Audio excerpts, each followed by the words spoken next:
ओम देवी प्रपन्नाति हरे प्रसीद प्रसीद मातर् जगतोऽखिलस्य प्रसीद विश्वेश्वरि पाहि विश्वं त्वमेश्वरी देवी चराचरस्य शरणागत दीनार्थ परित्राण परायणे सर्वस्यार्ति हरे देवी नारायणी नमोस्तुते।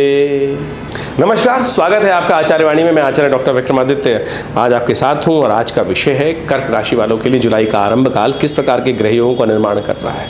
देखिए, कर्क राशि वालों, आपकी राशि के अनुसार से यदि आप समझें तो इन दिनों ग्रहों की स्थिति बड़ी विचित्र है आपके लिए। आपकी महत्वाकांक्षा बहुत बड़ी हुई दिखाई दे रही होगी आपको, और आप पता नहीं कौन कौन से आसमान के तारे तोड़ के लाने के लिए बड़ी जद्दोजहद करते दिखाई दे रहे हैं। लेकिन सावधान हो जाएं। देखिए, अपनी सीमा, अपनी चादर को देखते हुए टांग पसारने का प्रयास आपको करना चाहिए। शुक्र, सूर्य जिस प्रकार के आपके लिए महत्वपूर्ण योग बना रहे हैं, कहाँ कहाँ दूर के दर्शन आपको कराने के मनोमस्तिष्क का विचार आपके लिए कहाँ जा रहा है, वो सब हमें को दिखाई देता है। मंगल कितनी सुंदर स्थिति में आपके लिए बैठे हैं और शनि महाराज वक्र स्थिति में आ गए हैं इस वक्त, और शक्ति संपन्न हो गए हैं अभी जुलाई के आरंभ होने से पहले ही। ऐसे में ग्रहों की स्थिति आपके लिए लाभ के लिए दे रही है, लेकिन तब जब आप अपने ग्रहों की स्थिति को सही रूप से समझ लें। क्या कुछ करने वाले हैं ग्रह, हर रोज हर समय कुछ ग्रहों का परिवर्तन होता है। इस संसार में कुछ भी ऐसा नहीं है जो परिवर्तन की तरफ नहीं जाता। तो ग्रह भी नित्य प्रति परिवर्तन के लिए हर क्षण परिवर्तन की तरफ जाते हैं। जुलाई के मध्य भाग में जो आरंभ काल में क्या कुछ रहेगा आपके लिए समझ लीजिए। सबसे पहले बात कर लेते हैं 1 जुलाई की। 1 जुलाई को सोमवार का अवसर और साथ साथ दशमी तिथि उस दिन आषाढ़ मास के कृष्ण पक्ष की है। और यदि ग्रहों का योगायोग देखें, चंद्रमा मंगल एक साथ होकर दशम भाव में विराजमान है और ये आपके लिए सफलता की सूचना देते दिखाई दे रहे हैं। नए संपर्कों में इजाफा करते दिखाई दे रहे हैं। बहुत सुंदर स्थिति आपके लिए ग्रहों के निर्माण की हो रही है। बस इस बात का ध्यान रखिएगा, नई शक्ति के साथ आपको जो कार्य करना है, यदि नया कार्य भी करना है तो कर सकते हैं, लेकिन 10:26 के बाद, 10:26 तक भद्रा का योग है। तो उसके बाद यदि नए कार्यों में हाथ डालेंगे, रूटीन चलते हुए कार्यों में कोई दिक्कत नहीं है। पूरी क्षमता का उपयोग करते हुए कार्य करें। बस एक बात का ध्यान रखना है, महत्वाकांक्षा मत पालें। बैलेंस होकर एनालाइज कर प्रॉपर्ली तब कार्यों को करने का प्रयास करेंगे तो अच्छा रहेगा। ऐसे में यदि आप गौ पूजन नित्यप्रति करें तो बहुत सुंदर रहेगा आपके लिए। शुक्र इन दिनों आपकी राशि में थोड़े अस्त हैं, राजयोग का निर्माण तो कर रहे हैं, लेकिन थोड़ा सा उनमें शक्ति कमी है। तो इसलिए हमने कहा कि नित्यप्रति गौ पूजन करने का प्रयास करें जब तक शुक्र उदय ना हो जाए। बहुत जल्दी शुक्र उदय होने वाले हैं और आपके वारे न्यारे करने के योग भी बना सकते हैं। 2 तारीख का अवसर, मंगलवार का योग, एकादशी तिथि और बड़ी सुंदर ग्रहों की स्थिति बनी, जिससे योगिनी एकादशी का सुंदर योग बन गया है। मंगलवार के दिन भगवान विष्णु की सुंदर आराधना करने का योग बन गया है। चंद्रमा भी परिवर्तित होकर बृहस्पति के साथ लाभ स्थान में विराजित होने जा रहे हैं। उच्च के चंद्रमा बृहस्पति के साथ आपके लिए सुंदर लाभ की स्थिति को प्रशस्त करते हैं। यानी ग्रह और मशीन बिल्कुल तैयार है, केवल आपको सही जगह पर और अपनी सीमा को पहचानते हुए कार्य करने का प्रयास करें। मैं बार बार सीमा की बात कर रहा हूँ, मैं बार बार आपकी महत्वाकांक्षा को बस समझाने का प्रयास कर रहा हूं कि ओवर एम्बिशियस मत होइए, बैलेंस होकर काम करने का प्रयास करें। टारगेट ऐसे बनाएं कि जो अचीव हो सके। मनोमस्तिष्क में विचार ऐसे रखें, हवाई के लिए ना बनाएं। तो बहुत सुंदर योग है आपके लिए, लाभ का योग मुझे नहीं दिखाई देता, सफलता का मार्ग प्रशस्त होता दिखाई दे रहा है। शनि भी वक्री हो गए हैं और ये वक्री होना एक तरह से पिछले जो 1.5 साल में स्थिति रही उससे अनुकूल हो सकता है, उससे अच्छी हो सकती है। तो आप हनुमान जी का ध्यान करते हुए, विष्णु जी का पूजन करते हुए, उनको चरणामृत विशिष्ट पंचामृत अर्पित करें और फिर चरणामृत उनका ग्रहण करें। देखिए, आशीर्वाद मिलेगा। सर्वार्थ सिद्ध योग का निर्माण है। सुंदर से नया कार्य आरंभ करने के लिए भी दिन अच्छा दिखाई देता है। ये 2-3 दिन आपके लिए बहुत अनुकूल रहते दिखाई दे रहे हैं। 3 तारीख का अवसर भी आपके लिए अनुकूल है, बुधवार का योग है और द्वादशी तिथि उदया तिथि के रूप में विराजमान है। उसके बाद त्रयोदशी का आगमन हो जाएगा। सुंदर प्रदोष का, बुद्ध प्रदोष का योग बन गया है। बुद्ध महाराज आपकी राशि के अनुसार से इस वक्त जहां स्थित हैं, आपके लग्न में स्थित हैं, वो बहुत सुंदर आपके लिए योग बना रहे हैं। आपके कार्यों में आपकी योग्यता को निखारते दिखाई दे रहे हैं। ऐसे में बुद्ध प्रदोष का योग है, उसको और सुंदर करने के लिए भगवान शिव का स्तवन करें, भगवान शिव का पूजन करें, बिल्वपत्र उन्हें अर्पित करें। शाम को इच्छु रस से, दही से उनका अभिषेक करें, कृपा होगी और बहुत सुंदर तरीके से आपके लिए ग्रह स्थिति, लाभ के लिए ग्रह जो स्थिति चल रही है उसके ग्राफ को और ऊंचा करने की स्थिति बना सकती है। 4 तारीख का अवसर, बृहस्पतिवार का दिन और त्रयोदशी तिथि, लेकिन चतुर्दशी उस दिन उदय हो साथ उपस्थित होगी, लेकिन अस्त क्षय हो जाएगी। चतुर्दशी अगले दिन सूर्योदय तक नहीं रह पाएगी। तो इस पक्ष में बात करें तो 2-2 तिथि क्षय होगी, प्रतिपदा भी और चतुर्दशी भी। तो ये अशुभ योग है।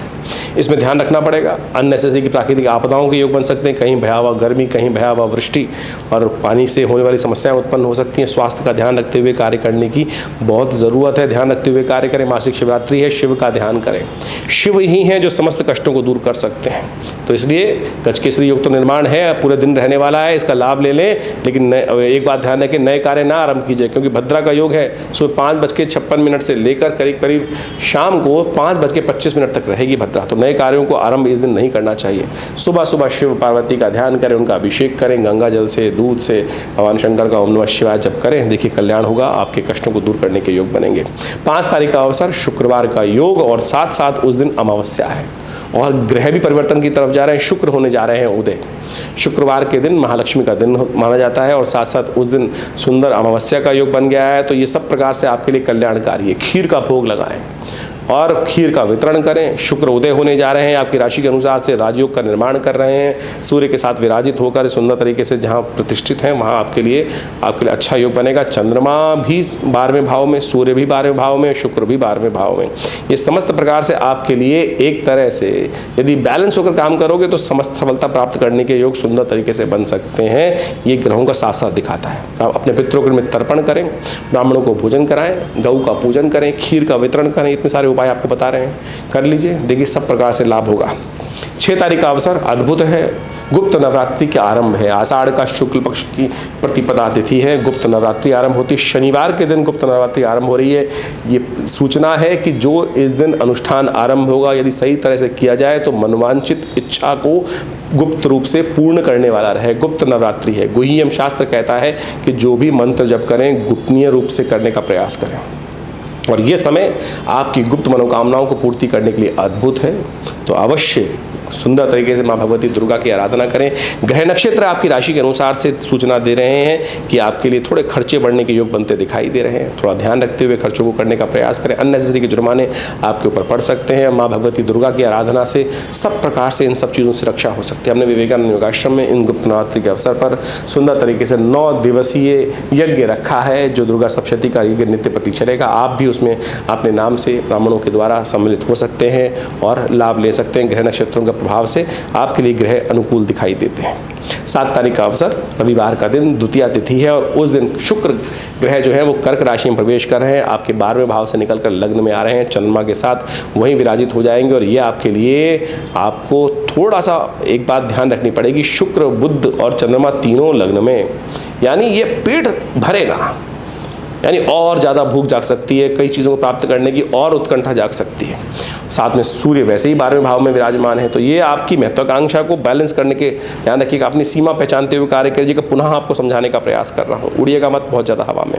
शुक्र परिवर्तन की तरफ जाएंगे सुबह 4:30 बजे। कृतिका नक्षत्र में मंगल प्रवेश कर रहे हैं जो और ज़्यादा एग्रेसिव हो जाएंगे। तो ऐसे में बहुत सावधानी के साथ देखिए, जब गाड़ी बहुत तेज़ चल रही होती है तो बहुत सावधानी के साथ गाड़ी चलानी पड़ती है।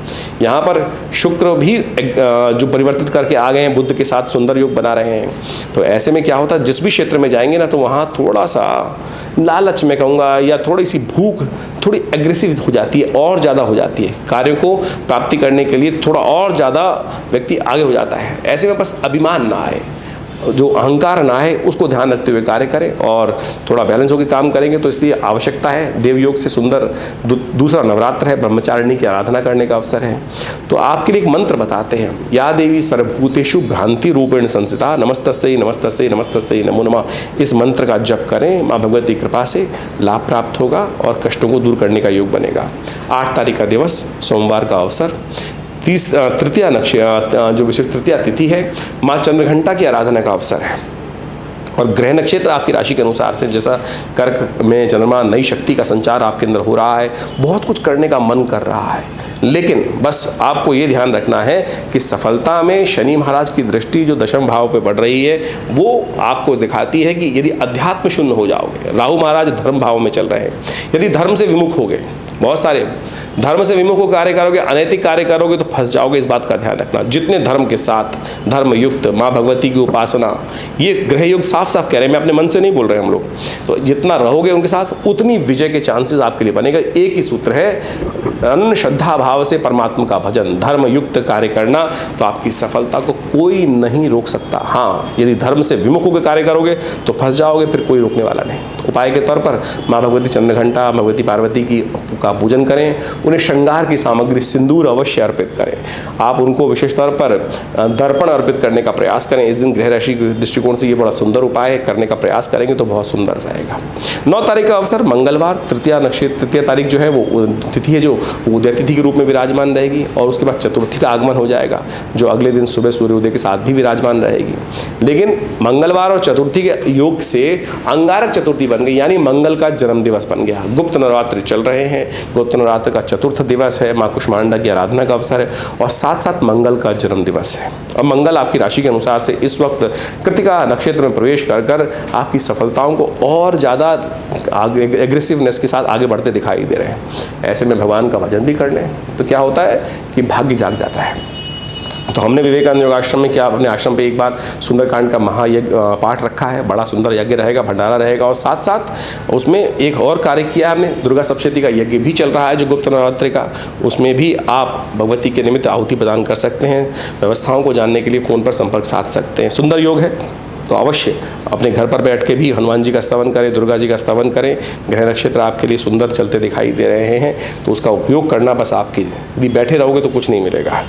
10 तारीख का अवसर बुधवार, और साथ साथ इस दिन चतुर्थी उदय तिथि के रूप में विराजमान है, 5वां नवरात्र है, और ऐसे में माँ भगवती स्कंद माता की आराधना का अवसर है। ग्रह नक्षत्र आपकी राशि के अनुसार से परिवर्तन का योग बना रहे हैं। चंद्रमा परिवर्तित होकर आपके लिए बड़ा सुंदर चले गए हैं। आप माँ भगवती की आराधना करके माता पिता का आशीर्वाद लेकर जो भी कार्य करोगे उसमें सफलता प्राप्ति के योग बन सकते हैं। खीर का भोग लगाएं, माँ पिताजी का आशीर्वाद लें, माँ भगवती का आशीर्वाद लें, खीर का भोग उन्हें समर्पित करें, देखिएगा कृपा प्राप्ति के योग बनेंगे। देखिए, भारतीय ज्योतिष विज्ञान एक ऐसा चमत्कार है जो समय की वास्तविक तौर पर चाल को आपको समझाने का प्रयास करता है, और दैनिक गणित को देखकर, ज्योतिष के योग को देखकर हम आपके समक्ष उन समस्त गणनाओं के माध्यम से आपके भविष्य फल को बताने का प्रयास करते हैं, जानने का प्रयास करते हैं कि इन ग्रहों का योग क्या कुछ हमारे जीवन में राशि के अनुसार से प्रवृत्ति बनाने का योग बना सकता है। किस प्रकार से कहाँ ग्रहों का उदय, कहाँ ग्रहों का अस्त,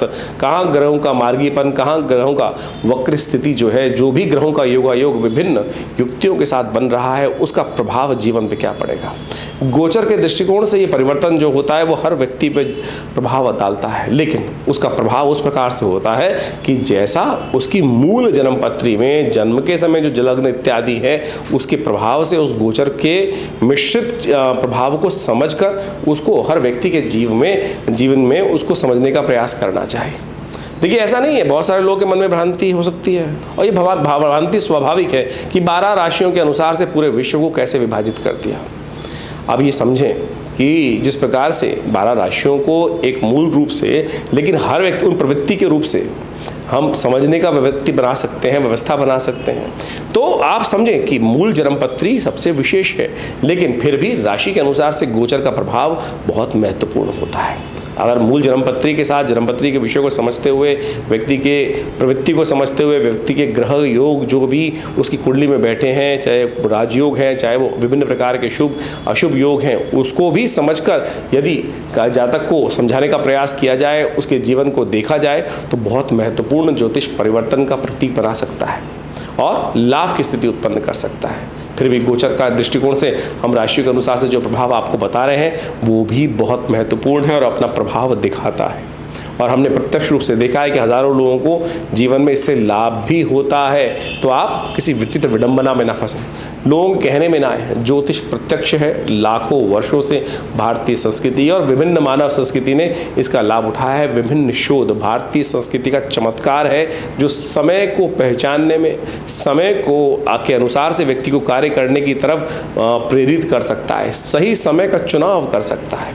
और जो व्यक्ति बुद्धिमानी के द्वारा सही वक्त का चुनाव कर लेते हैं, सही वक्त को समझ लेते हैं, उनके वारे न्यारे हो जाते हैं। और जीवन में शुभ लाभ के योग बन जाते हैं, कल्याण के योग बन जाते हैं। आज व्यक्ति मॉडर्न वैज्ञानिकता की तरफ चल रहा है और उसको भी भविष्य जानने के लिए आधुनिक चीज़ों का उपयोग करता है। आप गूगल का उपयोग करते हैं, क्या आपको बताता है कि रास्ता आगे कहाँ जाम है, कहाँ नहीं जाम है, लेकिन फिर भी आप पहुँचते हैं तो कई बार वो गूगल भी गलत हो जाता है। तो कहीं ना कहीं उसने साइंटिफिक पैरामीटर्स पे काम किया, एनालिसिस किया डाटा को, लेकिन फिर भी उसकी गणनाएं भी गलत हो जाती हैं। और आप समझें, जो भविष्य की दिशा है, क्योंकि भविष्य, ग्रहयोग, वर्तमान सब परिवर्तनशील है। ऐसा कुछ भी नहीं है कि जो स्टैटिक है, सब कुछ परिवर्तन की तरफ जा रहा है, सब कुछ आगे हर पल हर क्षण बदल रहा है। और वो बदलाव इतना तीव्र भी होता है और इतना क्षणिक भी होता है और इतना दीर्घ लंबा भी होता है कि जिसका कई बार परिवर्तन बहुत महत्वपूर्ण सामने आ जाता है और कई बार इतना स्वाभाविक होता है कि व्यक्ति को पता भी नहीं चलता। तो आप समझें, ज्योतिष विज्ञान, इसका मुझे एग्जाम्पल देने का, उदाहरण देने का केवल मतलब ये था कि हर चीज़ परिवर्तनशील है। पूरे विश्व में भविष्य को जानने का, आगे वाली स्थिति को जानने की लालसा हमेशा रही है और ज्योतिष विज्ञान उस पर 100% सही बैठता है। मेरी गणना है, किसी ज्योतिषी की गणनाएं गलत हो सकती हैं, लेकिन ज्योतिष विज्ञान की गणना गलत नहीं हो सकती। और हमने अपने इस आश्रम के माध्यम से, अपने गुरुजन के माध्यम से सहयोग लेते हुए इस विज्ञान को अच्छे से समझने का प्रयास किया। और मैं तो अभी अपने आप को छात्र ही मानता हूँ। मैं तो अपने सही हर रोज़ कुछ नया सीखने का प्रयास करता हूँ, कुछ बताता हूँ, कुछ अनुभव करता हूँ, और उसमें जब एनालिसिस आता है तो उसमें कुछ अगर त्रुटि रहती है तो उसको नित्य प्रति परिवर्तन की तरफ जाने का प्रयास करता हूँ और समझता हूँ, सीखता हूँ। और ये जब तक प्रवृत्ति व्यक्ति के अंदर नहीं रहेगी तब तक वो उस शास्त्र को नित्य प्रति चेंज की तरफ नहीं ले जाएगा, तब तक उसका विकास संभव नहीं है। ज्योतिष विज्ञान का विकास भी इस प्रकार से हर व्यक्ति के अनुसार से हमें समझने की आवश्यकता पड़ती है। बहुत सारी जन्म पत्रियाँ देखते हैं हर रोज़ और उनके अनुसार से उन सिद्धांतों को देखते हैं, लेकिन चमत्कार है, बिल्कुल है। बहुत सारे लोगों के जीवन में हमने इस परिवर्तन से, ज्योतिष विज्ञान के माध्यम से लाभ उठाते देखा है। अरबों लाखों लोगों ने इस विज्ञान का लाभ पता नहीं कितनी सदियों से लिया है। तो आप भी इसके साथ जुड़े, समझें, और आपके जो मन में प्रश्न चल रहे हो आप हमें व्हाट्सएप के माध्यम से भेज सकते हैं। हम प्रयास करेंगे आपके प्रश्नों को समाधान देने का प्रयास करें। लेकिन बहुत सारे लोग हमारे साथ इस कार्यक्रम में जुड़े होते हैं, लाखों लोगों के प्रश्न आते हैं और आप भी देखते होंगे चैनल्स पर लगातार जो कमेंट बॉक्स है उनके एक साथ कमेंट आ रहे होते हैं। तो हमने उसकी व्यवस्था बनाई है कि आप आश्रम पे संपर्क साध कर और विवेकानंद योगाश्रम से जुड़ सकते हैं, अपने निजी संपर्क को भी साध सकते हैं और यहाँ होने वाली विभिन्न गतिविधियों के साथ भी जुड़ सकते हैं। हमारे इस आश्रम में हर समय कुछ ना कुछ नई गतिविधि चलती रहती हैं, बहुत सारे व्यवस्थाएं चलती रहती हैं। नित्य प्रति 8 घंटे यज्ञ, माँ भगवती दुर्गा का यज्ञ, विभिन्न ग्रहों का यज्ञ, विभिन्न मंत्रों का यज्ञ, विभिन्न विशेष तौर पर मंत्रों का यज्ञ, जो वैदिक मंत्र हैं, महामृत्युंजय इत्यादि मंत्रों का यज्ञ समय समय पर चलता रहता है और उस सब का निमंत्रण हम आपको देते भी रहते हैं। अभी इसी समय में गुप्त नवरात्रि का सुंदर योग बन रहा है और ये गुप्त नवरात्रियाँ बहुत विशेष हैं, मनोकामना सिद्धि के लिए अद्भुत हैं। और हमारे आश्रम पे तो माँ भगवती दुर्गा का जो चमत्कारिक शिव विग्रह है, अनादिकाल से सुंदर रूप से चमत्कारिक शिव विग्रह जो यहाँ उपस्थित है, वो तो अद्भुत है, चमत्कार से परिपूर्ण है।